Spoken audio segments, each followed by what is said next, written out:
ಕನ್ನಡದಿ ಬೋಧಿಸುತ್ತ ಜನರ ವೇದಾಂತಿ ಕೆಲಿಸಿರುವ ಸಾಧು ನಿಜ ಗುಡಿಗೆ ಮಣಿಯುವೆನು, ಸಾಧು ನಿಜ ಗುಡಿಗೆ ಮಣಿಯುವೆನು. ನಿಜವನ್ನರಿಸುವ ಶ್ರೀ ನಿಜ ಗುಡಿಯ ಗ್ರಂಥವನ್ನು ನಿಜವಾಗಿ ಬೇಡಿ ನಿಜದೋನ್ಮನ ಒಳಗಿಸುವ ಸುಜನರಿಗೆ ನಿತ್ಯ ನಮಿಸುವೆನು, ಸುಜನರಿಗೆ ನಿತ್ಯ ನಮಿಸುವೆನು. ಬದ್ಧ ಜೀವರಿಗೆಲ್ಲ ಅದ್ವೈತ ಬೋಧದಿ ಸುಂದರನಾಗಿ ಗೈದ ಶ್ರೀ ಜಡಶಿವ ಸಿದ್ಧರೂಢರಿಗೆ ನತನಪ್ಪೆ, ಸಿದ್ಧರೂಢರಿಗೆ ನತನಪ್ಪೆ. ಬಾಳ ಬಲ ವೇದಾಂತಕ್ಕೆ ಸರಿ ಬಾಳ ಗರ್ಜನೆ ಕೇಳತನಕ ಬಾಳ ಕೂಗುತ್ತಲಿಪ್ಪವಿ ಶಾಸ್ತ್ರವೆಂಬುವ ನರಿಗಳು ಬಾಳ ಶಕ್ತಿಯ ಶಿವ ಗರ್ಜನೆ ಬಾಳ ಕೇಳಿದ ಬಳಿಕ ಕೂಗವು ಬಾಳ ಕೇಳಲು ಬೇಕು ವೇದಾಂತೆಂಬ ಶಾಸ್ತ್ರವನ್ನು.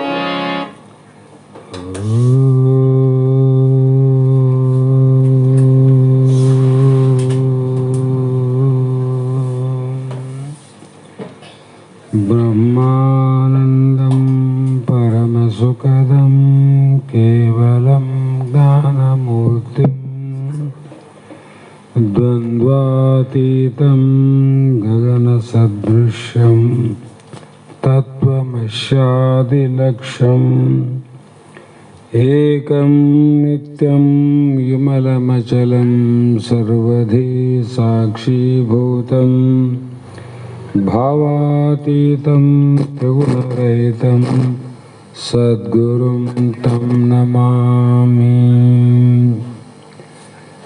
ಸಿದ್ಧ ಸದ್ಗುರುಪಾದಾಬ್ಜಂ ಜನನಿ ಜನಕಸ್ತತಃ ತತ್ವೋಪದೇಶಕರ್ತಾರಂ ನತ್ವಾ ಭಕ್ತಿಪುರಸ್ವರಂ. ಜಗದಾದಿ ಜಗದ್ಗುರು ಸಿದ್ಧಾರೂಢ ಮಹಾಸ್ವಾಮಿಗಳ ಶ್ರೀಪಾದ ಪದ್ಮಗಳಿಗೂ ಆರೂಢ ಜ್ಯೋತಿ ಶಿವಪುತ್ರ ಮಹಾಸ್ವಾಮಿಗಳ ಶ್ರೀಪಾದಗಳಿಗೂ ಶ್ರೋತ್ರಿಯ ಬ್ರಹ್ಮನಿಷ್ಠ ಬ್ರಹ್ಮಲೀನ ಸದ್ಗುರು ಬಸವಾನಂದರ ಚರಣ ಕಮಲಗಳಿಗೂ ಅನಂತ ದೀರ್ಘ ದಂಡ ಪ್ರಣಾಮಗಳನ್ನು ಸಮರ್ಪಿಸುತ್ತ ಸದ್ಗುರು ಸಿದ್ಧಲಿಂಗಪ್ಪ ತಾತ ಕಪಗಲ್ ಇವರನ್ನು ಮನದೋಳು ಧ್ಯಾನಿಸುತ್ತ ತಮ್ಮೆಲ್ಲರಿಗೂ ವಂದಿಸುತ್ತ ಈ ದಿನ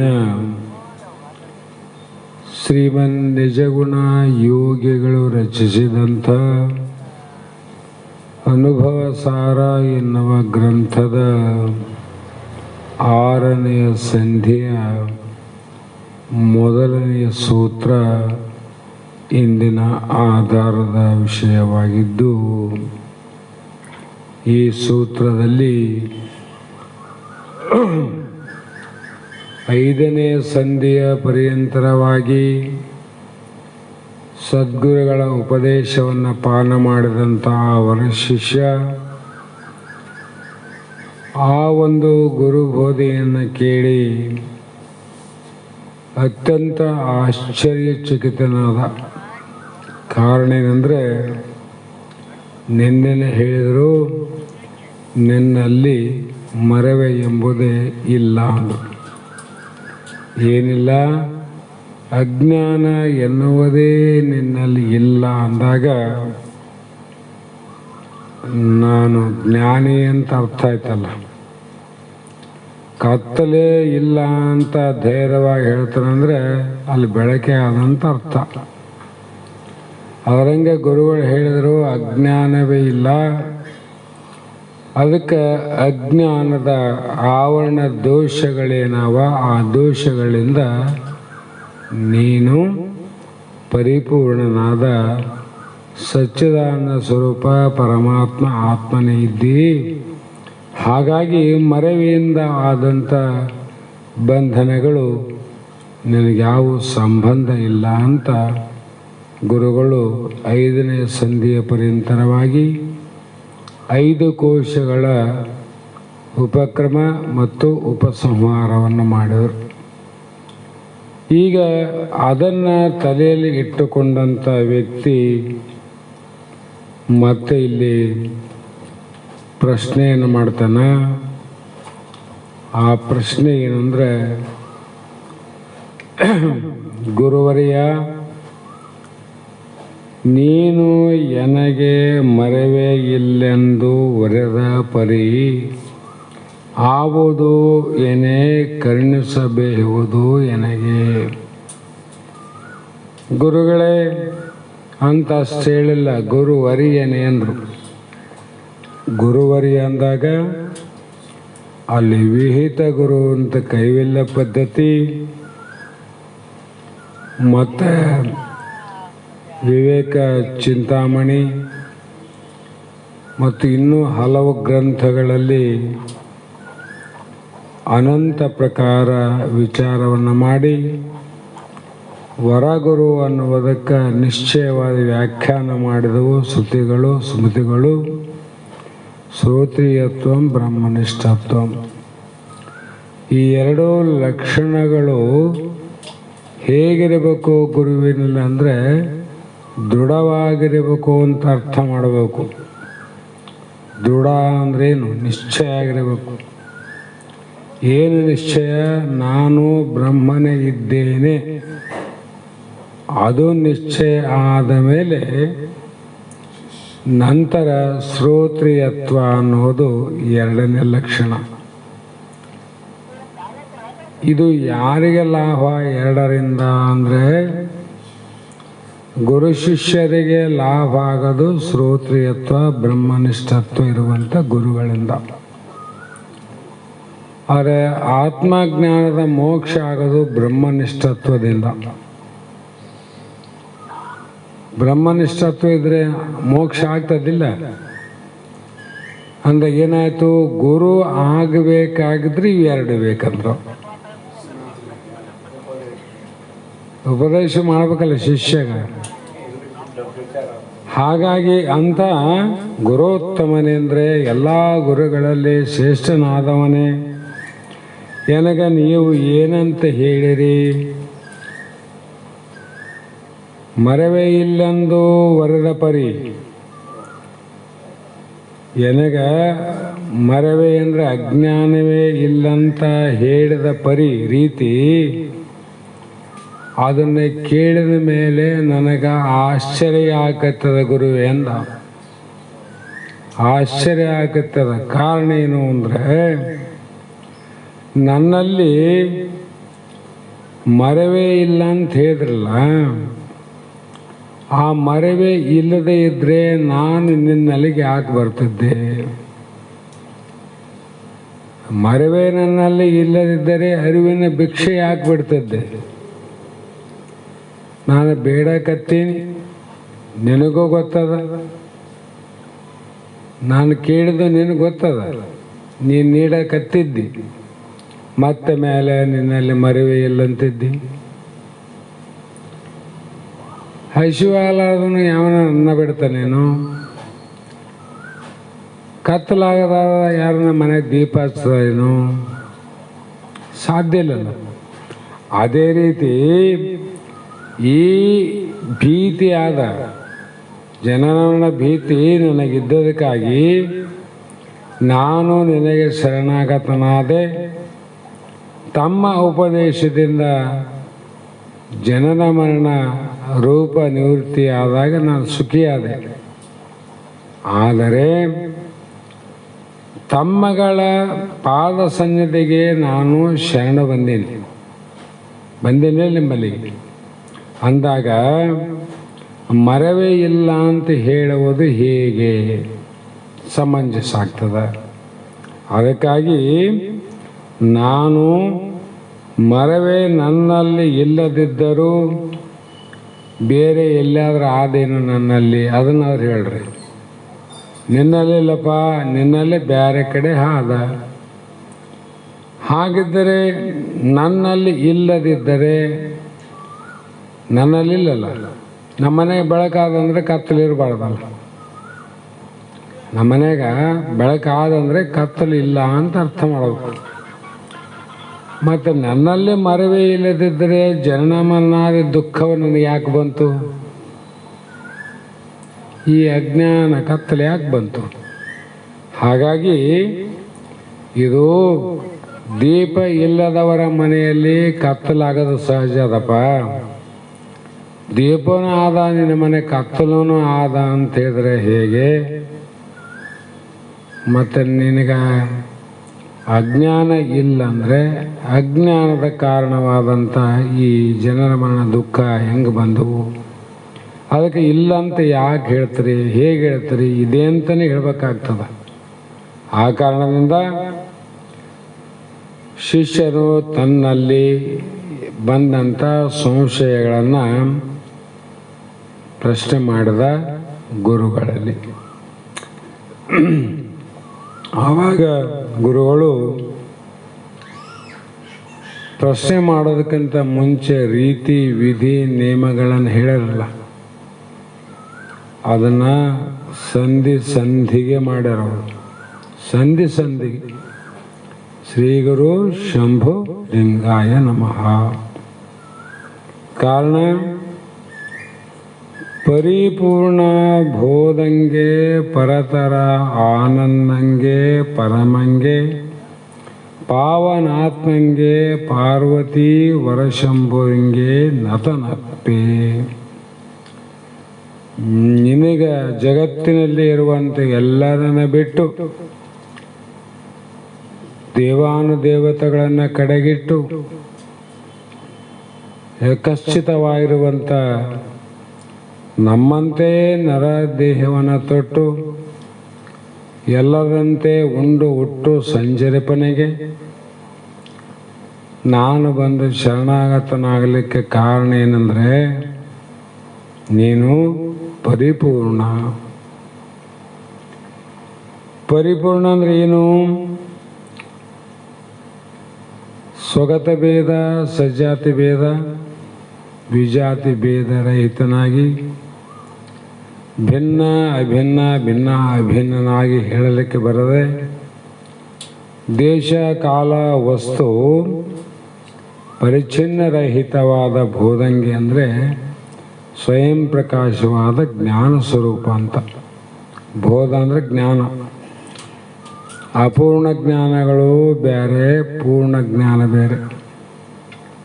ಇಲ್ಲಿ ನಡೆದದ್ದು ಯಾವುದು ಜ್ಞಾನ ಅಂದರೆ ಪೂರ್ಣ ಜ್ಞಾನದ ವಿಚಾರ. ಹಾಗಾಗಿ ಆ ಒಂದು ಪರಿಪೂರ್ಣ ಜ್ಞಾನ ಯಾವಾಗ ಆಗ್ತದ್ರಿ ನಮಗಂದ್ರೆ ಪರಿಪೂರ್ಣ ವಸ್ತುವಿನ ಅನುಭವ ಆದಾಗ ಪರಿಪೂರ್ಣ ಜ್ಞಾನ ಆಗ್ತದೆ. ಹೌದಿಲ್ಲ? ಅಪೂರ್ಣ ವಸ್ತುಗಳನ್ನು ನೋಡಿ ಪರಿಪೂರ್ಣ ಜ್ಞಾನ ಆಯ್ತಂದ್ರೆ ಅದು ಮರವೆಯ ಮಾತು, ಅಜ್ಞಾನದ ಮಾತು ಅಂತ. ಆ ಪರಿಪೂರ್ಣ ಜ್ಞಾನ ಆಗಬೇಕಾಗಿತ್ತಂದ್ರೆ ಪರಿಪೂರ್ಣವಾದಂಥ ಜ್ಞಾನದ ಸ್ವರೂಪ ಏನದ ಅದನ್ನು ಅನುಭವಿಸುವಂಥ ವ್ಯಕ್ತಿ ಆಗಿರಬೇಕು. ಆತ ವ್ಯಕ್ತಿ ಆಗಿದ್ದರೂ ಪರವಾಗಿಲ್ಲ, ಪರಿಪೂರ್ಣ ಜ್ಞಾನ ಇರಬೇಕು. ಹಾಗಾಗಿ ಇಲ್ಲಿ ಅರ್ಥ ರೂಪದಿಂದ ಇಷ್ಟ ದೇವತೆಯನ್ನು ಸ್ಮರಣೆ ಮಾಡ್ತಾರೆ, ಅರ್ಥ ಇಟ್ಟು ಮಾಡ್ತಾರೆ, ಅನರ್ಥ ಆಗೋದಕ್ಕಲ್ಲ. ಹಾಗಾಗಿ ಪರತರ ಆನಂದಂಗೆ, ಆನಂದದಲ್ಲಿ 3 ಭಾಗ ಅಂತ ಮೊದಲದ್ದು ಹೇಳ್ತೇವೆ ನೋಡ್ರಿ. ಇಹ ಆನಂದ, ಇಹದಲ್ಲಿ, ಈ ಲೋಕದಲ್ಲಿ, ಈ ವರ್ತಮಾನ ಶರೀರದಲ್ಲಿ ಈಗೇನು ಅನುಭವ ಮಾಡ್ತೀವಿ ಆನಂದ, ಎದರ ಆನಂದ? ಅದು ಏದಲ್ಲಿ ಇರುವಂಥ ವಿಷಯಾದಿ ಆನಂದಗಳಿಗೆ ಈ ಆನಂದ ನಮಗೂ. ವಿಷಯಾನಂದ, ಶಬ್ದದಿಂದ ಆನಂದ, ಸ್ಪರ್ಶದಿಂದ ಆನಂದ, ರೂಪ ರಸ ಗಂಧದಿಂದ ಆನಂದ ಆಗ್ತಾವಲ್ಲ, ಇವು ಪೂರ್ಣಾನಂದನೋ ಅಪೂರ್ಣಾನಂದೋ? ಅಪೂರ್ಣ ಆನಂದ. ಇದು ಏನದ? ಇಹ ಆನಂದ. ಯಾವಾಗ ಇನ್ನೊಂದು ಬಿಡಬಾಡ್ರಿ, ಶಾಸ್ತ್ರ ಕೇಳಿದ್ರೆ ಬಲ್ಲವರು ವಿಚಾರ ಮಾಡ್ತಾರ. ಈ ಲೋಕದ ಆನಂದ ಯಾವಾಗ ಆಗ್ತದ್ರಿ ಅಂದರೆ ಪರಲೋಕಕ್ಕೆ ಹೋದಾಗ ಅಲ್ಲೋ ತಮ್ಮ, ಈ ಲೋಕದ ಇದ್ದಾಗ ಆಗಲ್ಲ. ಹೌದಾ ಇಲ್ಲ? ಅಂದರೆ ಈ ಶರೀರದಲ್ಲೇ, ವರ್ತಮಾನ ಶರೀರದಲ್ಲೇ ಈ ಆನಂದ ಪಡಿಬೇಕು ಬೇಕಿದ್ದವರು. ಪರ ಆನಂದ ಯಾವಾಗ ಆಗ್ತದ? ಇಲ್ಲಿ ಯಜ್ಞ ಯಾಗಾದಿಗಳನ್ನು ಮಾಡಿ ಸ್ವರ್ಗಕ್ಕೆ ಹೋಗುವಂಥ ಪುಣ್ಯಕರ್ಮಾದಿಗಳನ್ನು ಮಾಡಿ ಈ ದೇಹವನ್ನು ಬಿಟ್ಟು, ಸ್ಥೂಲ ದೇಹ ಬಿಡ್ತೀವಲ್ಲ, ಇಲ್ಲಿ ಈ ಆನಂದ ಭೋಗಿಸ್ಬೇಕಾದ್ರೆ ಸ್ಥೂಲ ದೇಹ ಬೇಕು. ಪರ ಆನಂದ ಬಯಸಬೇಕಾಗಿದ್ರೆ ಸೂಕ್ಷ್ಮ ದೇಹ ಬೇಕು. ವಿಚಾರ ನಿಮ್ಮಲ್ಲಿ ಇಟ್ಟುಗಾರಿವು. ಸೂಕ್ಷ್ಮ ದೇಹದಿಂದಲ್ಲ, ಮತ್ತು ಈ ಶರೀರದಲ್ಲಿ, ಈ ವರ್ತಮಾನದಲ್ಲಿ ಅಲ್ಲ, ಅದು ಭವಿಷ್ಯತ್ತಿನಲ್ಲಿ ಆಗೋದು. ಈಗ ಮಾಡಿದ ಆ ಸ್ವರ್ಗಲೋಕದ ಆನಂದಗಳನ್ನು, ಭೋಗವನ್ನು ಭೋಗಿಸಲಿಕ್ಕೆ ಸೂಕ್ಷ್ಮ ತನುವಿನಿಂದ ಸ್ಥೂಲ ದೇಹವನ್ನು ಬಿಟ್ಟು ಅಲ್ಲಿಗೆ ಹೋದಾಗ ಇಲ್ಲೇ ಅದಾಗೋದಿಲ್ಲ. ಇಲ್ಲೇ ಆಗಂಗಿದ್ರೆ ಈ ವಿಷಯ ಆನಂದ ಬಿಡುತ್ತಿದ್ರು ಸ್ವರ್ಗಲೋಕದ ಆನಂದವನ್ನೇ ಪಡೀತಿದ್ರು ಎಲ್ಲರೂ. ಇದೇ ಯಾರಿಗೆ ಬೇಕಾಗಿತ್ತು? ಪುಣ್ಯ ಮಾಡಿ, ಯಜ್ಞ ಮಾಡಿ, ಯಾಗ ಮಾಡಿ, ಇವೆಲ್ಲ ಯಾಕೆ ಬೇಕಾಗಿತ್ತಂತ ಇಲ್ಲೇ ಸಿಗ್ತಿದ್ರೆ ನಮ್ಮಿಂದ ಆಗಬೇಡ, ಇದ್ದವರನ್ನು ಪಡಿತಿದ್ರಲ್ಲ.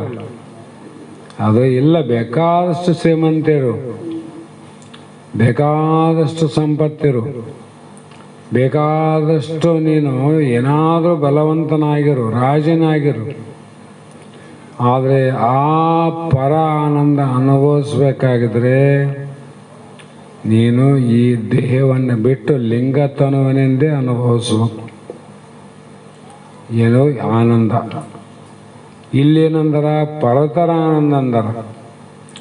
ಅಂದರೆ ಪರತರ ಆನಂದ ಅಂದರೆ ಮತ್ತೆ ಬೇರೆ ಆದಂಥ ವಿಚಾರ ಮಾಡ್ಬೇಕಲ್ಲ.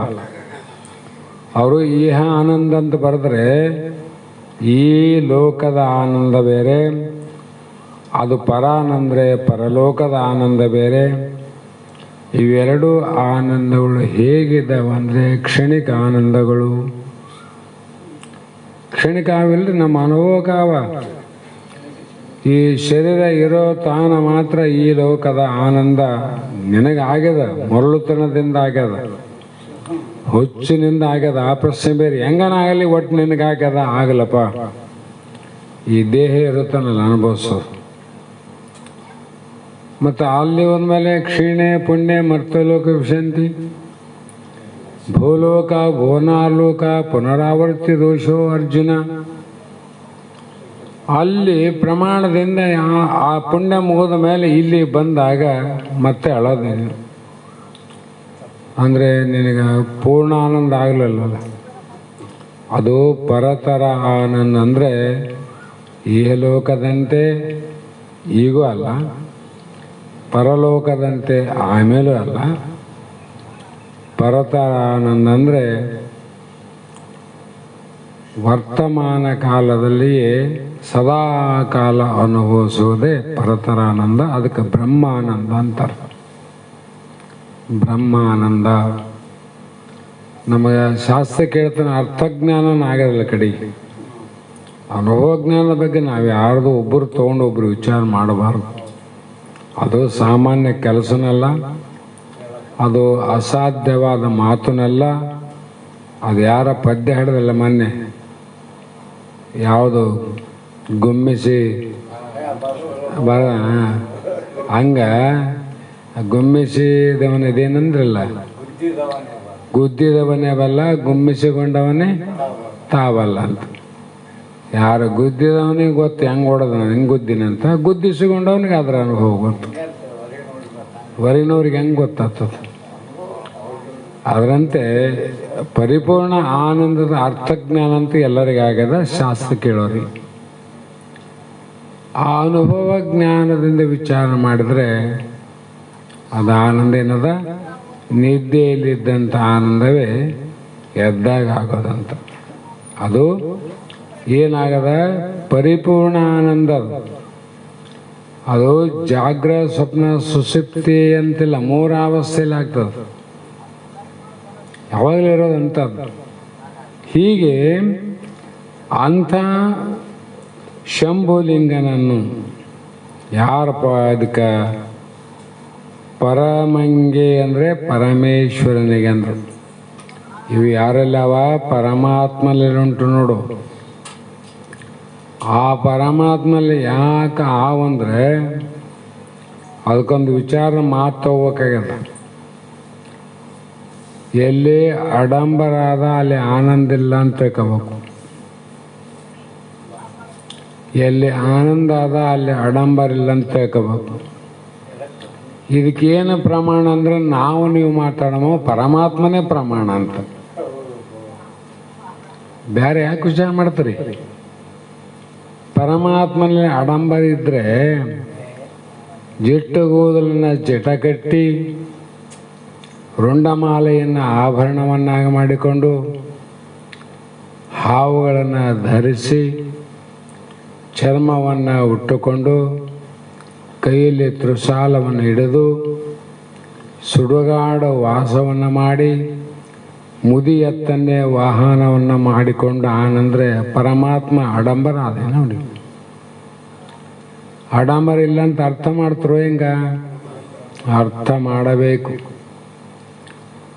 ಮತ್ತು ಆಡಂಬರ ಇಲ್ಲದ ಕಾರಣ ಅವನ ಆನಂದವಾಗ್ಯಾನ ನೋಡ್ರಿ. ಪರಮಾತ್ಮನಿಗೆ ಆನಂದ ಯಾಕಾಯ್ತು? ಮತ್ತೆ ಆಡಂಬರ ಬೇಕಾಗಿಲ್ಲ, ಆನಂದ ಆಯಿತು. ಎಲ್ಲಿ ಆಡಂಬರ ಆದ ಅಲ್ಲಿ ಆನಂದ ಇಲ್ಲ ಅಂತ ಸೂಕ್ಷ್ಮ ನಾವು ವಿಚಾರ ಮಾಡೋದು. ಬಲ್ಲವ್ರು ಹೆಂಗನ ಮಾಡಲಿ, ಆ ಪ್ರಶ್ನೆ ಬೇರೆ. ಅಂತ ಪರಮಂಗೆ ಯಾರಪ್ಪ ಅಂದರೆ ಪಾವನಾತ್ಮಕ ಅಂದರು.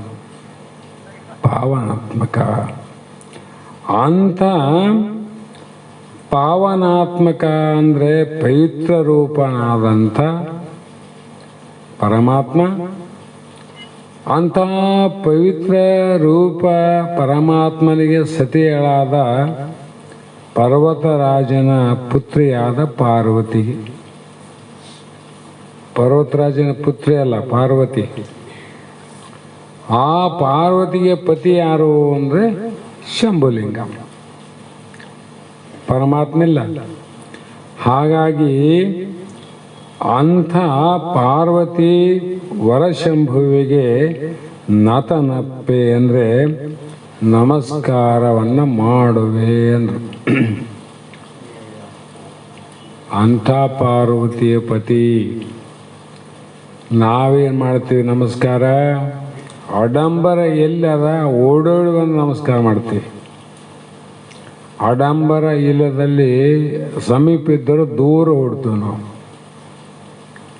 ಆದರೆ ವಿಚಾರವಂತರು ಅದನ್ನು ನೋಡಂಗಿಲ್ಲ, ವಿಚಾರವನ್ನು ನೋಡ್ತಾರೆ.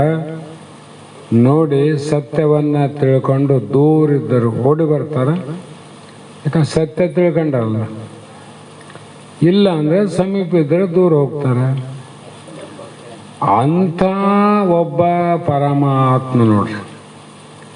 ಅಂಥ ಒಬ್ಬ ಪರಮಾತ್ಮನಿಗೆ ಸುಡುಗಾಡ ವಾಸ ಅದ, ಮುದಿಯತ್ತು ವಾಹನ ಅದ, ಮತ್ತು ಅವನ ಮೈ ಮೇಲೆ ಏನಾದ ಅಂತ ಹೇಳಿದ್ವಿ. ಇರೋಕ್ಕೊಂದು ಮನೆ, ಒಂದು ಏನಾನ ಕುಟೀರ, ಏನಾನ ಹೊಲ, ಏನಾನ ಆದೇನಂತ ಇಲ್ಲ. ಮತ್ತು ಅಂಥ ಏನು ಇಲ್ಲದ ಒಬ್ಬ ಭಿಕ್ಷುಕನ ಸ್ವರೂಪ ಆಗಿರ್ತಕ್ಕಂಥ ಒಬ್ಬ ಪರಮಾತ್ಮನನ್ನ ಪರ್ವತ ರಾಜನ ಮಗಳು. ವಿಚಾರ ಮಾಡ್ರಿ, ಸಾಮಾನ್ಯ ಬಡ ಕುಟುಂಬದಲ್ಲಿ ಹುಟ್ಟಿದಂಥ ವೇಷಗಾರಿಗೆ ಮದುವೆ ಆತಾವ. ಯಾಕಂದ್ರೆ ಅವ್ರ ಬಡತನ ಸಮ, ಅವ್ರ ಮನವಾಳ ಅಂತ ಅಲ್ಲೆಲ್ಲ ಸಂಬಂಧ ಆತಾವ. ಒಬ್ಬ ರಾಜನ ಮಗಳಾದಂಥ ಪಾರ್ವತಿ ದೇವಿ ಪರಮಾತ್ಮನನ್ನ ಮದುವೆ ಆಗ್ಯಾಳ ಅಂದ್ರೆ ಆಶ್ಚರ್ಯ ಅನ್ಸಂಗಿಲ್ಲ, ಅನ್ನಿಸ್ತದಿಲ್ಲ? ಅಂದರೆ ಪಾರ್ವತಿಯು ಕೂಡ ಪರಮಾತ್ಮನಿಗಿಂತ ಹೆಚ್ಚಿನ ಜ್ಞಾನ ಇತ್ತಂತ. ಆಕೆಗೇನು ಬೇಕಾಗಿತ್ತು? ಪರಿಪೂರ್ಣ ಆನಂದ ರೂಪನಾದ ಪರಮಾತ್ಮ ಬೇಕಾಗಿತ್ತು, ಪರಿಪೂರ್ಣ ಆನಂದ ಬೇಕಾಗಿತ್ತು. ಅಂಥ ಆನಂದ ಎಲ್ಲಿ ಇದೆ ಅಂತ ಗೊತ್ತು ಮಾಡಿಕೊಂಡು ಅವನನ್ನು ಪತಿಯನ್ನಾಗಿ ಸ್ವೀಕಾರ ಮಾಡಲು. ಸಾಮಾನ್ಯನದು ರಾಜನ ಮಗಳು ಒಬ್ಬ ಭಿಕ್ಷುಕ ರೀತಿಯಾಗಿರ್ತ. ಪರಮಾತ್ಮ ಭಿಕ್ಷುಕ ಅಲ್ಲ ಲೋಕದೃಷ್ಟಿಯಲ್ಲಿ.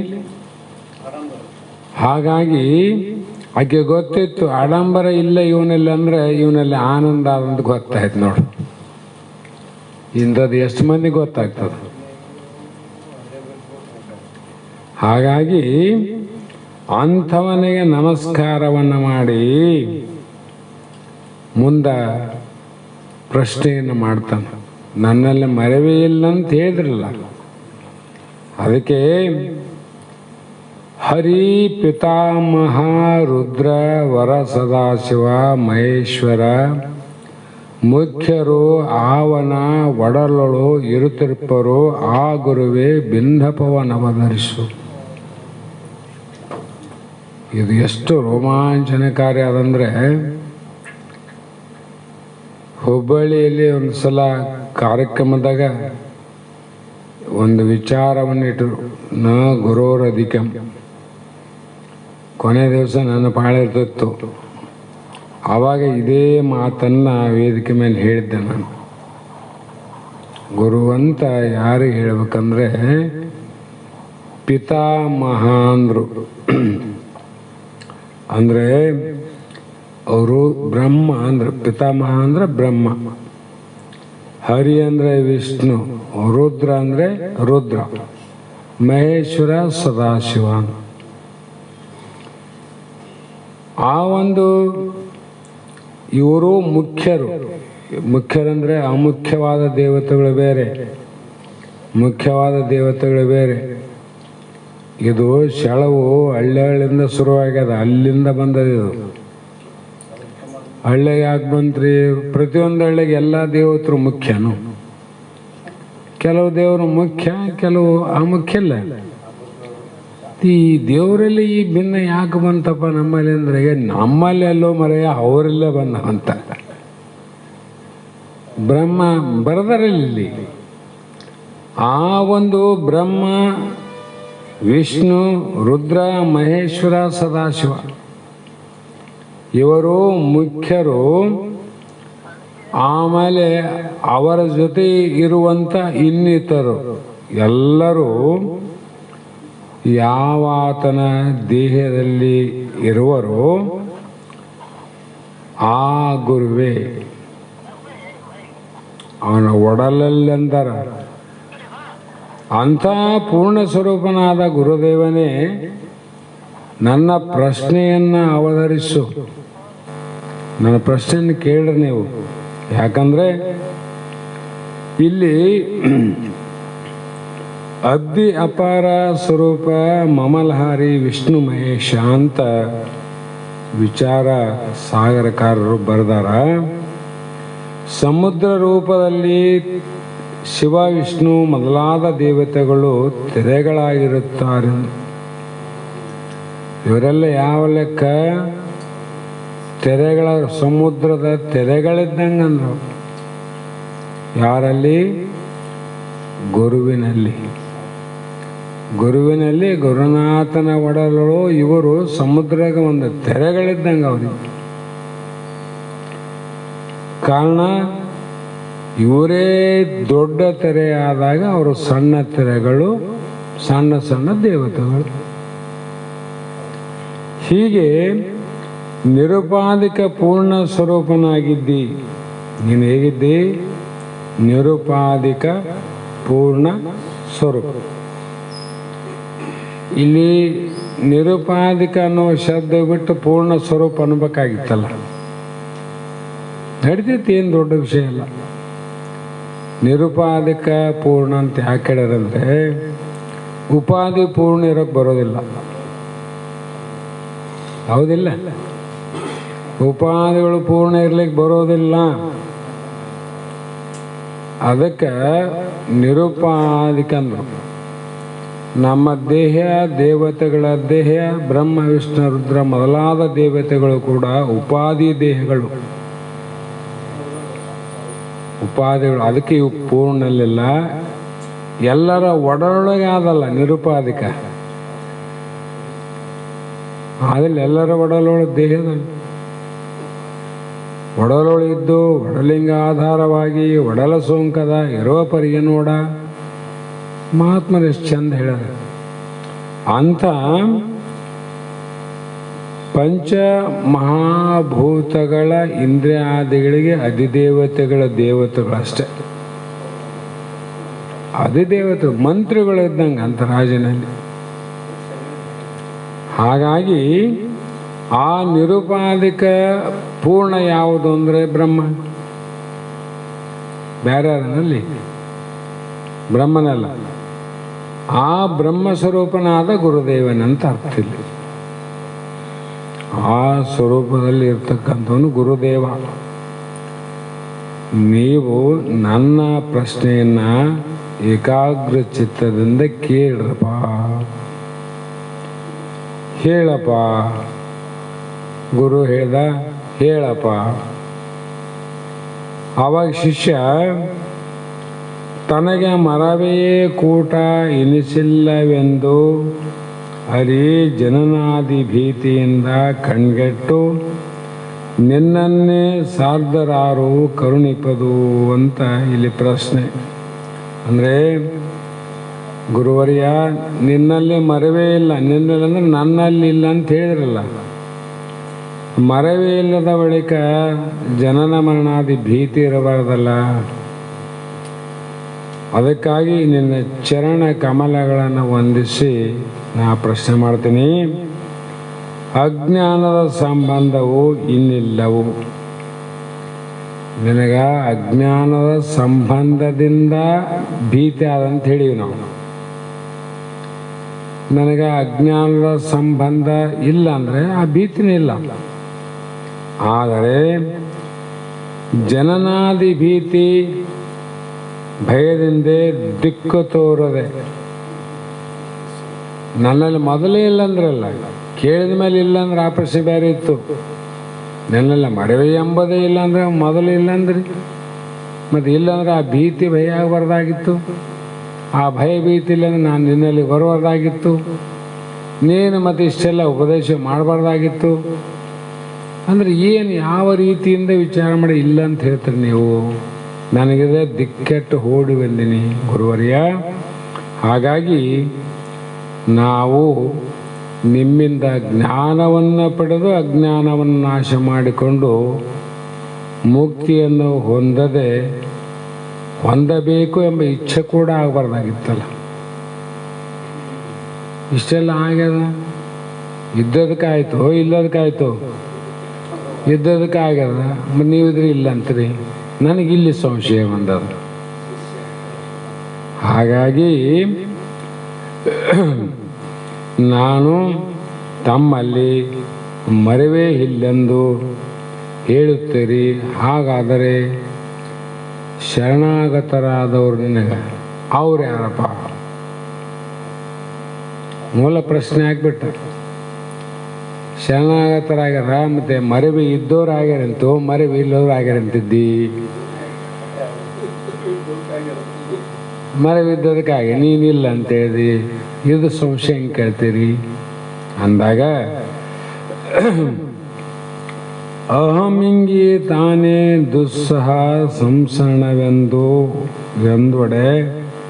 ಹೌದು ಅಂಥದಕ್ಕೆ ಮುಕ್ತಿ ಅದನ್ನೊಪ್ಪೆ ನಿಜವೆಂಬುದು ಅಹಂಕಾರವನ್ನಬೇಕು. ಇನ್ನು ಶಿಷ್ಯನ ಪ್ರಶ್ನೆಯಲ್ಲಿ ಗುರುವಿನ ಮನೋಗತ ಅರ್ಥ ಮಾಡ್ಕೊಂಡು ಈತ ಹಿಂಗೇ ಹೇಳ್ತಾರಂತ ಶಿಷ್ಯ ಗೊತ್ತದ. ಅದಕ್ಕೆ ಅದನ್ನು ಹಂಗೆ ಹೇಳಬಾರ್ದು, ಮೊದಲನೇ ಹೇಳಿಬಿಟ್ರೆ ಅದು ಬಿಟ್ಟು ಬೇರೆ ಹೇಳ್ತಾನೆ, ಅದನ್ನು ಕೇಳ್ಬೇಕಂತ ಇವನಿಗೆ ಅಪೇಕ್ಷೆ. ನೀವು ಅಹಮಿಂಗೆ ತಾನೇಂದ್ರಿ, ಆ ಅಹಂಕಾರಕನೇ ದುಸ್ಸಹ ಅಂದರೆ ಸಹಿಸಲಿಕ್ಕೆ ಬಾರದ ಸಂಸಾರವು ಎಂದರೆ ನೀವಂದರೆ ನೃಪ ಮರೆವೆ ನಿನಗೆಲ್ಲ ಅಹಂಕಾರಕ್ಕಾದಂತಂದರೆ ತಾವು ಅಹಂಕಾರಕ್ಕೆ ಜನನಾದಿ ಬಂದ ಉಂಟೆಂದು ಹೇಳಬೇಕಾಗ್ತದ. ಅಹಂಕಾರನ ಹುಡ್ತದ, ಅಹಂಕಾರ ಸಾಯ್ತ ಅಂತ ಹೇಳ್ಬೇಕಾಗ್ತಲ್ಲ. ಆಗಲಿ ಹೇಳ್ಬೋದು, ಅಹಂಕಾರಕ್ಕೆ ಬಂದವೆಂದರೂ ಏನು ದೋಷವಿಲ್ಲ, ತಪ್ಪಿಲ್ಲ. ಆದರೆ ತಾವು ಮೋಕ್ಷವನ್ನು ಯಾವುದು ಕೇಳಬೇಕು? ಅಹಂಕಾರ ಕೇಳಬೇಕಾಗ್ತದೆ ನೋಡು. ದುಃಖ ಅಹಂಕಾರಕ್ಕೆ ಆಗ್ಯದಂದ್ರೆ ಅಹಂಕಾರಕ್ಕೆ ಮೋಕ್ಷ ಹೇಳ್ಬೇಕಾಗ್ತದೆ. ಹೀಗೆ ಬಂಧ ಮುಕ್ತಿಗಳನ್ನು ಅದಕ್ಕೆ ಹೇಳಿಬಿಟ್ರೆ, ಅಹಂಕಾರಕ್ಕೆ ಹೇಳಿದರೆ ಅಹಂಕಾರವು ಯಾವಾಗಲೂ ಇರುವುದರಿಂದ ಯಾವಾಗಲಾದಿಲ್ಲ ಅಹಂಕಾರ. ಜಾಗ್ರದಲ್ಲ, ಸ್ವಪ್ನದಲ್ಲ, ಅದು ಸುಸುಪ್ತಿಯಲ್ಲ, ಅದು ಅಹಂಕಾರ ನಿತ್ಯ ಅಂತ ಒಪ್ಪಕ್ಕಾಗ್ತದ. ಹಾಗೆ ಅಹಂಕಾರವು ದೃಶ್ಯವಾಗಿ ತಿಳಿಸಿಕೊಡ್ತಂದ್ರೆ ಅದು ಅನಿತ್ಯ. ಅದ ನಿತ್ಯ ಅಂದರೆ ಹಿಂಗ ತಿಳಿಸಂಬುದಂತ ಅನಿತ್ಯ ಅದ. ಹಾಗಾಗಿ ನಿತ್ಯ ಅನಿತ್ಯಕ್ಕೆ ಮೋಕ್ಷ ಹೇಳ್ತಿರೋ ಯಾವುದಕ್ಕಾಗಿ ಹೇಳ್ತೀರಿ ನೀವು? ಒಂದನೇ ನಾಲ್ಕನೇ ನುಡಿಯ ಪ್ರಶ್ನೆ. ಮತ್ತೆ ಐದನೇ ನುಡಿಯಲ್ಲಿ ಕೇಳ್ತಾನ, ಮುನ್ನ ಈ ತೋರಿಕೆಗಳಂ ನಿತ್ಯವೆಲ್ಲೆಂದು ಎನ್ನೋಳ್ ಉಸಿರಿದರಿ ಅದರಿಂದ ಅಹಮು ಸತ್ಯವೆನ್ನಲು ಬಾರದು ಎಲೆದೇವ. ನೀವು ಏನಾದರೂ ನನ್ನ ಒಪ್ಸಕ ಬಾಯಿ ಮುಚ್ಚಕ ಸಮಾಧಾನಕ್ಕಾಗಿ ಹೇಳಬಹುದು ಗುರುವೇ. ಕೆಲಸ ಎಲ್ಲ ಹುಡುಗರು ಅಳ್ತಿರ್ತಾರ, ತಾತ್ಕಾಲಿಕವಾಗಿ ಗೊಂಬೆ ಪಂಬೆ ಕೈಗೆ ಕೊಟ್ಟು ಸ್ವಲ್ಪ ಸಮಾಧಾನ ಮಾಡ್ತಾರೆ. ಅದು ಹಸಿವಾಗಿ ಅಳ್ತದ, ಹೊಟ್ಟೆ ತುಂಬಿದನ, ಅದಕ್ಕೆ ಸ್ವಲ್ಪ ಸಮಾಧಾನ ಆಯ್ತು, ಮಗ್ನ ಆಯ್ತು, ಆ ಕಡೆ ಹೋಗ್ಬಿಡ್ತು ಲಕ್ಷ್ಯ. ಮತ್ತೆ ಇವ್ರ ಎಚ್ಚರಿಕೆ ಮತ್ತೆ ಬಿಟ್ಟಾಗಿತ್ತು, ಮತ್ತೆ ಅಳಕ್ಕೆ ಶುರು ಮಾಡಿ. ಹಾಗಾಗಿ ತಾವು ಈಗ ಮುನ್ನವೇ ಅಂದರೆ ಮೊದಲಿಗೆ ಈ ತೋರಿಕೆಗಳು ಯಾವ ತೋರ್ಯವ? ನವಗುಣಗಳ ಸಹಿತವಾಗಿ ಅಹಂಕಾರ ಏನಾದ, ಆ ಅಹಮ ಕೂಡ ತನ್ನ ಅವಿದ್ಯೆಯಲ್ಲಿ ಏನು ಅಡಿಗದ ಅದೆಲ್ಲವೂ ನನಗೆ ದೃಶ್ಯ ಅಂತೇಳಿರಿ, ಅನುಭವವನ್ನು ಕೊಟ್ಟಿರಿ. ಹೇಳಿದ ಮೇಲೆ ಅಹಂಕಾರ ಅಂತ ಹೇಳಿದ ಮೇಲೆ ಅವು ದೃಶ್ಯಗಳಾದವು ಅಂದರೆ ಅನಿತ್ಯ ಅಂತ ಅರ್ಥ ಆಯ್ತದೆ. ಆ ಸತ್ಯವಾದವುಗಳು ಆಗೋದಿಲ್ಲ. ಸುಳ್ಳು ಎಂದು ಸತ್ಯ ಆಗೋದಿಲ್ಲ, ಸತ್ಯ ಎಂದು ಸುಳ್ಳಾಗೋದಿಲ್ಲ. ಧರ್ಮ ಎಂದು ಅಧರ್ಮ ಆಗೋದಿಲ್ಲ, ಅಧರ್ಮ ಎಂದು ಧರ್ಮ ಆಗೋದಿಲ್ಲ. ಹಗಲು ಎಂದು ರಾತ್ರಿ ಆಗೋದಿಲ್ಲ, ರಾತ್ರಿ ಎಂದು ಹಗಲಾಗೋದಿಲ್ಲ. ವಿರೋಧ ಗುಣಗಳಲ್ಲಿವು. ಹಾಗಾಗಿ ನನ್ನಲ್ಲಿ ಉಸಿರಿದರೆ ಅಂದರೆ ಇಲ್ಲಿವರೆಗೂ ಗುರುವೇ ನನಗೆ ಹೇಳಿಕಂತ ಬಂದಿರಿ. ಈ ಕಾರಣದಿಂದ ಅಹಂ ಅಂದರೆ ಅಹಂಕಾರ ನಿಜವಲ್ಲ ಅಂತ ಅರ್ಥ ಆಯ್ತಲ್ಲ. ಮತ್ತೆ ಇದು ಮಿಥ್ಯ ಅಂತ ಅರ್ಥ ಆಯ್ತು. ನಿಜ ಅಲ್ಲ ಅಂದರೆ ಮಿಥ್ಯ. ಅಹಂಕಾರ ಯಾಕೆ ಮಿಥ್ಯ ಅಂದರೆ ಭಾವ ಅಭಾವಗಳಿಂದ ಕೂಡ ಸಂಕೋಚ ವಿಕಾಸ, ಹಾಗೆ ಕರ್ತೃತ್ವ ಭೋಕ್ತೃತ್ವಗಳಿಂದಲೂ ತಿಳಿಸಿಕೊಳ್ಳುತ್ತದೆ. ತಿಳಿತಿರಲಿಲ್ಲ ನೀವು ಅಹಂಕಾರ. ಆದ್ದರಿಂದ ದೃಶ್ಯವಾಗಿದೆ ಅಂದ್ರಿ, ಮತ್ತು ದೃಕ್ ಬೇರೆ ಅಂತ ಅರ್ಥ ಆಯ್ತಲ್ಲ. ಈಗ ಅದಕ್ಕೆ ಸತ್ಯತ್ವವನ್ನು ಹೇಳಿದ್ರೆ, ನೀವು ಹೇಳಕ್ ಕುಂತ್ರೆ ವಿರೋಧ ಪ್ರಾಪ್ತ ಆಗ್ತದೆ. ರಾತ್ರಿಗೆ ಹಗಲಂದಂಗೆ ಹಗಲಿಗೆ ರಾತ್ರಿ ಅಂತ ಕರೆದಂಗೆ ಆಗ್ತದೆ. ಹಾಗೆ ಅಹಂಕಾರಕ್ಕೆ ಸತ್ಯವಂತ ಹಿಡಿದು ಸರಿನಲ್ಲ. ಸತ್ಯ ಅಂತ ಹೇಳ್ತಾರೇನು? ಇಲ್ಲ. ಮುಂದೆ ಅಹಮಿಗೆ ಸಂಸಾರವದು ತನಗ ಮುಕ್ತಿ ಹೌದು ಎಂದೊಡೆ ಇಲ್ಲಿ ಸೂರ್ಯ ಓರ್ವಂಗೆ ದೋರುದಿಯದು ಓರ್ವಂಗೆ ಪರಿಯಕ್ಕೋ ಅಂತ ಇಲ್ಲಿ ದೃಷ್ಟಾಂತ ಕೊಟ್ಬಿಟ್ರು. ನಿಜಗುಣ ದೃಷ್ಟಾಂತ ಭಾಳ ಅಗಮ್ಯ ಅದು, ಸರಿಯಾಗಿ ತಿಳಿಬೇಕಷ್ಟೆ. ಅಹಂಕಾರಕ್ಕೆ ಬಂದ ಸತ್ಯತ್ವವನ್ನು ಕಳಿಬೇಕಾಗಿದ್ರೆ ಸಂಸಾರವದು ಬಂದ ಇರುವುದು ತನಗೆ ಮುಕ್ತಿ ಯಾವುದು, ಆ ಮುಕ್ತಿ ಆಗುವುದು ಇನ್ನೊಬ್ಬನಿಗೆ. ಅಂದರೆ ಬಂದ ಒಬ್ಬನಿಗೆ ಮುಕ್ತಿ ಒಬ್ಬನಿಗೆ ಹೇಳಕ್ಕೆ ಬರ್ತದೇನೋ? ಇಲ್ಲ. ಅಹಂಕಾರಕ್ಕೆ ಮಾತ್ರ ಬಂದಿರುತ್ತದೆ, ಮುಕ್ತಿಯು ತನಗಾಗುತ್ತದೆ ಎಂದು ಹೇಳಿದಂಗೆ ಆಗ್ತದೆ ನೋಡು. ಮತ್ತು ಬಂದ ಮೋಕ್ಷ ಯಾರಿಗೆ ಆಗ್ಯದ? ನಿನಗೆ ಆಗ್ಯದಂತ ಬಂದಿಲ್ಲ, ಹಾಗಾಗಿ ನೀವಿಲ್ಲ ಅಂತ ಹೇಳ್ತೀರಿ. ಆದ್ದರಿಂದ ಇಲ್ಲಿ ಸತ್ಯತ್ವವು ಸಂಭವಿಸುವುದಿಲ್ಲ ಅಂತ ಹೇಳಬಹುದು. ಹೀಗೆ ಹೇಳಿದರೆ ವೈಧೀಕರಣ ದೋಷವು ಬರುತ್ತದೆ. ಯಾಕಂದರೆ ಯಾವನಿಗೆ ಬಂಧವೋ ಅವನಿಗೆ ಮುಕ್ತಿಯನ್ನು ಹೇಳಬೇಕಾಗ್ಯದ. ಯಾರಿಗೆ ರೋಗ ಬಂದದ ಅವನಿಗೆ ಔಷಧ ಕೊಡಬೇಕಾಗ್ತದ. ಬಂದ ಯಾರಿಗೆ ಆಗಿದೆ? ಇಲ್ಲಿ ಆತ್ಮನೋ ಬಂಧರೈತನು, ದೇಹ ಜಡ ಸಹಿತ. ದೇಹ ಜಡ ಅದ, ಅದಕ್ಕೇನು ಬೇಕಾಗಿದೆ?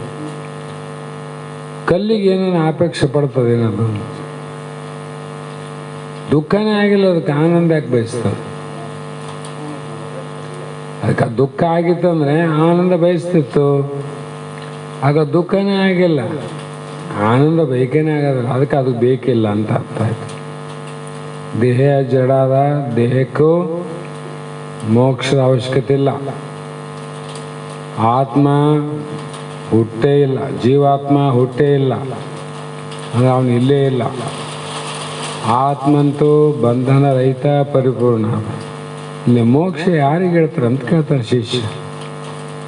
ಯಾರಿಗಾಯ್ತಪ್ಪ ಇಲ್ಲಿ? ಬಂದದಲ್ಲ, ಬಿಡುಗಡೆಗಾಗಿ ಬಂದೀವಿ, ನಿನ್ನ ಎದುರಿಗೆ ಅದ ನಡೆದದಲ್ಲ. ಹೀಗೆ ಗುರುವೇ, ನೀವೀಗಳೇ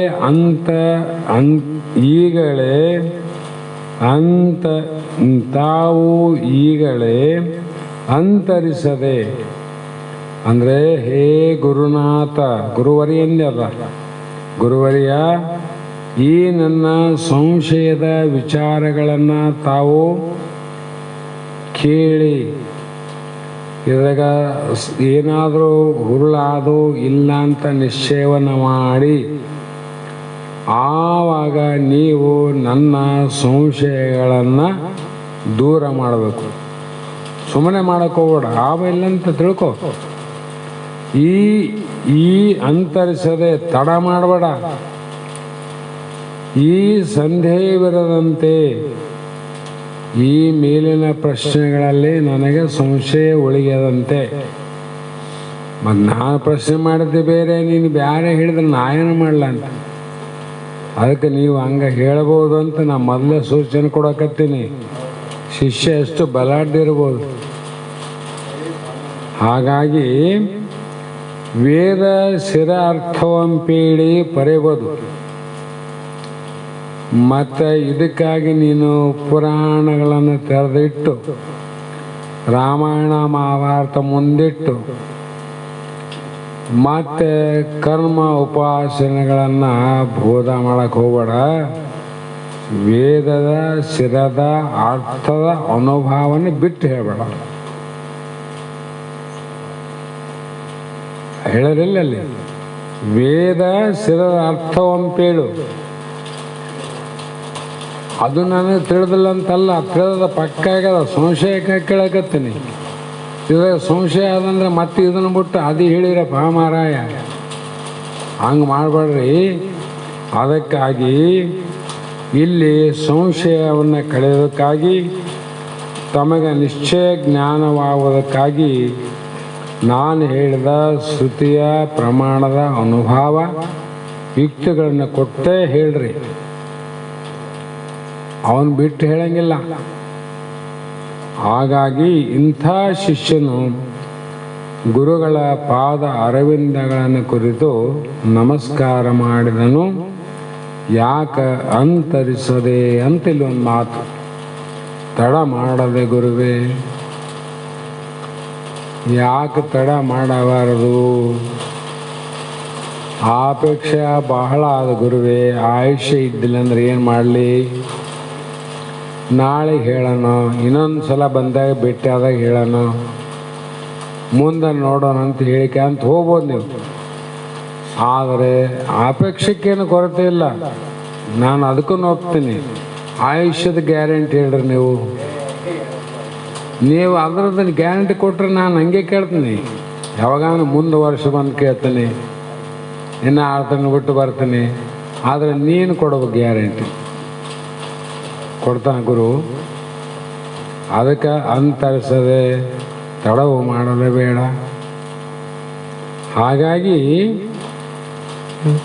ಇದನ್ನು ಹೇಳಬೇಕಂತ ಗುರುಗಳ ಪಾದ ಅರವಿಂದಗಳನ್ನು ಕುರಿತು ನಮಸ್ಕಾರ ಮಾಡುವಂಥವನಾದ ಆ ಒಬ್ಬ ಗುರುವಿಗೆ ಓಡೋಡಿ ಬಂದು ಶರಣಾಗತನಾದಂಥ ಶಿಷ್ಯ ಗುರುವಿನ ಪ್ರಶ್ನೆ ಮಾಡೋಣ. ನಾಳೆಯ ದಿನ ಗುರುಗಳು 2ನೇ ಸೂತ್ರದಲ್ಲಿ ಉತ್ತರವನ್ನು ಕೊಡುವಂಥವರಾಗ್ತಾರೆ. ಆ ಉತ್ತರ ಹೇಗಿದೆ ಅನ್ನುವುದನ್ನು ನಾಳೆ ನೀವು ವಿಚಾರ ಮಾಡೋಣ ಅನ್ನುವಂಥ ಮಾತನ್ನು ಹೇಳ್ತಾ, ಇವತ್ತಿನ ಶಾಸ್ತ್ರದ ವಾಕ್ಪುಷ್ಪಗಳನ್ನು 2 ಕಾರಣ ಆಯ್ತೀಗ. ಮೇಲೆ ಮಳೆ ಪ್ರಾರಂಭ ಆಯಿತು, ಒಳಗೆ ಶಬ್ದದ ಕೊರತೆನ ಹಾಕತ್ತದ, ಸ್ವಲ್ಪ ಧ್ವನಿಯಲ್ಲಿ ವ್ಯತ್ಯಾಸ ಆಗ್ಯದ. ಆ ಕಾರಣದಿಂದ ಇವತ್ತು ಮಂಗಲವನ್ನು ಮಾಡಿ ಇವತ್ತಿನ ಮಂಗಲದ ಗೀತೆಯನ್ನು ನಮ್ಮ ವೇದಾಂತ ಬಳಗದ ಶಿಷ್ಯರೂ ಆದಂಥ ಬಸವಾನಂದರ ಶಿಷ್ಯರೂ ಆದಂಥ ಶ್ರೀಮತಿ ಶೈಲಾಶ್ರೀ ಸುಭಾಷ್ ತಲ್ಲೆಗಟ್ಟಿ ಸಾಕಿನ ಹುಬ್ಬಳ್ಳಿ ಅವರಿಂದ ಮಂಗಲ ಆದ ನಂತರ ನೀವೆಲ್ಲರೂ ಧನ್ಯರಾಗೋಣ ಅನ್ನುವಂಥ ಮಾತನ್ನು ಹೇಳಿ ಈಗ ಪ್ರಾರಂಭ ಮಾಡ್ತಾ ಇದ್ದೀನಿ.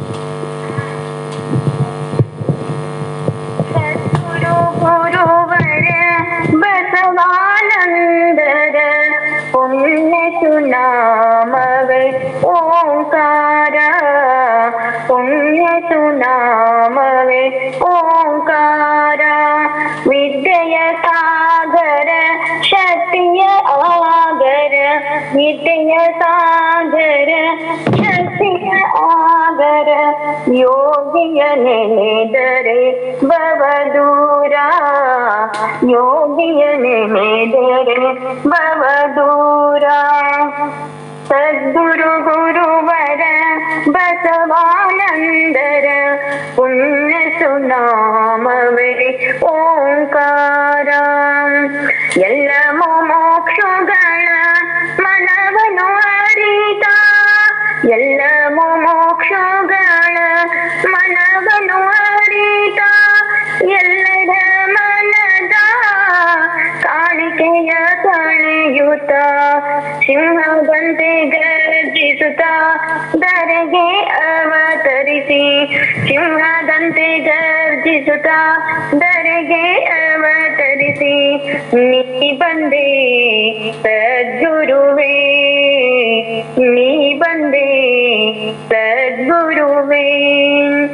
ಸದ್ಗುರು ಗುರುವರ ಬಸವಾನಂದರ, ಸದ್ಗುರು ಗುರುವರ ಬಸವಾನಂದರ ಪುಣ್ಯ ಸುನಾಮವೇ ಓಂಕಾರ, ಪುಣ್ಯ ಸುನಾಮವೇ ಓಂಕಾರ. ಬಸವಾನ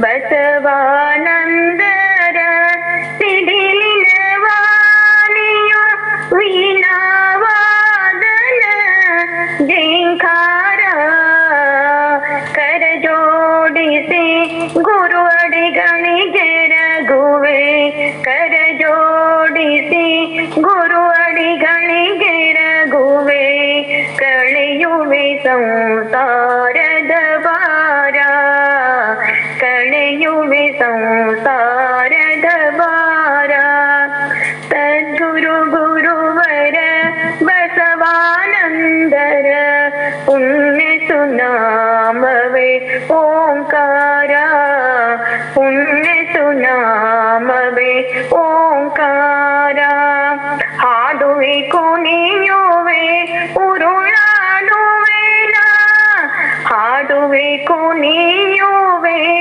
ಉರುಳಾಡುವೆನ ಯೋಗಿಯ ಪಾದದಿ ಬಳಿಸಾರ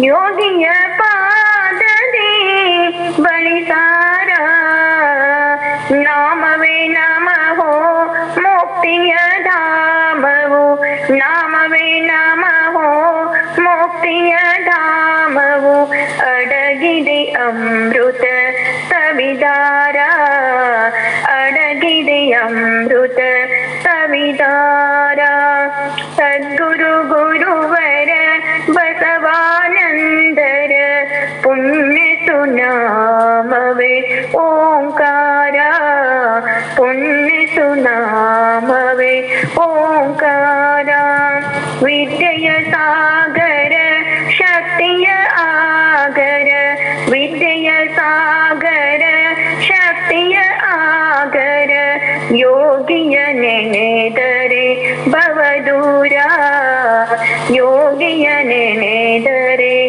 ಭವದೂರ. ಧನ್ಯವಾದಗಳಮ್ಮ, ಧನ್ಯವಾದಗಳು.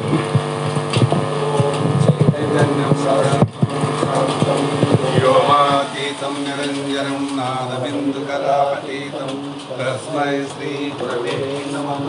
श्रीमज्जगद्गुरु सिद्धार्थ स्वामी महाराज की, श्री सद्गुरु शिवपुत्र स्वामी महाराज की, श्री सद्गुरु बसवानंद स्वामी महाराज की, श्री सद्गुरु अभिनव निर्मल महाराज की, सकल साधु संत महाराज की जय मंगलम जय नमः पार्वती शिव हर महादेव।